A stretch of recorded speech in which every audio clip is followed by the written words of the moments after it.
CTD Swat का बरीकोट में intelligence based operation फितनाल ख्वारिज के 3 दहशतगर्द हलाक।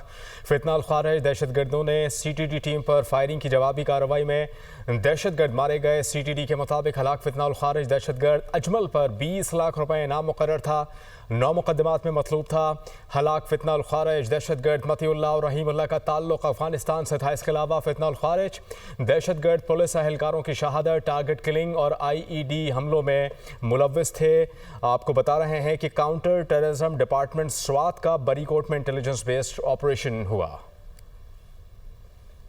स्वात के इलाके बरीकोट में सीटीडी ने इंटेलिजेंस बेस्ड ऑपरेशन किया, जिसके दौरान फितनाल ख्वारिज दहशतगर्दों ने सीटीडी टीम पर फायरिंग कर दी। जवाबी कार्रवाई में फितनाल ख्वारिज के 3 दहशतगर्द मारे गए। सीटीडी के मुताबिक हलाक फितनाल ख्वारिज दहशतगर्द अजमल पर 20 लाख रुपए इनाम मुकर्रर था। 9 मुकदमात में मतलूब था। हलाक फितनाल ख्वारिज दहशतगर्द मतीउल्लाह और रहीमुल्लाह का ताल्लुक अफगानिस्तान से था। DPO स्वात उमर खान गंडापुर ने बताया कि 3 दहशतगर्दों की इत्तला मिलने पर टीम ने ऑपरेशन किया। फायरिंग के तबादले में उन्हें हलाक कर दिया गया। RPO मालाकंड शेर अकबर खान का कहना था कि दहशतगर्द पुलिस एहलकारों की शहादत, टारगेट किलिंग और IED हमलों में मुलव्विस थे। फितनाल ख्वारिज दहशतगर्द गिरोह कानून नाफिज करने वाले इदारों पर हमलों की मंसूबाबंदी कर रहा था। दहशतगर्द गैर मुल्की फंडिंग और हैंडलर्स के जेर असर काम कर रहे थे। स्वात पुलिस और CTD की बरवक्त और मरबूत कार्रवाई से इलाका महफूज हुआ। हुक्काम ने बताया कि दहशतगर्दों की तलाश के लिए सर्च ऑपरेशन जारी है।